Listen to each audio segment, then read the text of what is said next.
പറഞ്ഞ വിശേഷം. അടി ഒരിഞ്ഞടി. എവിടെ? ഇവിടെ നമ്മുടെ കവലേലി. നമ്മുടെ ഈ കവലേലി ഇപ്പൊ നടക്കുമ്പോൾ തുടങ്ങട്ടെ. പഴയ കോമഡി രാജാക്കന്മാര് ചെറുതായിരിക്കണത്.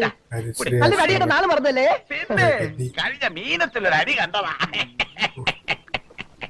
അന്നത്തെ എന്റെ വ്യാകുലമാതാവേ, അടി എന്ന് പറഞ്ഞ ഇതുപോലെ ഒരു അടി നമ്മുടെ ജീവിതത്തിൽ കാണാൻ പറ്റില്ല. എന്തടി ഏതടി? ഏടാ ആര് തമ്മിലാണെന്നൊന്ന് പറ.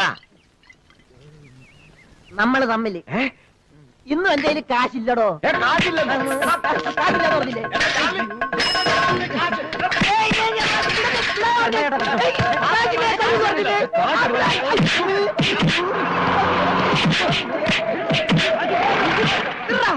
ഇനി എന്നെ തൊട്ടു പോകരുത്. എല്ലാத்தைയും തട്ടിക്കളയും. കുത്തിയവരാണ് ഞാൻ.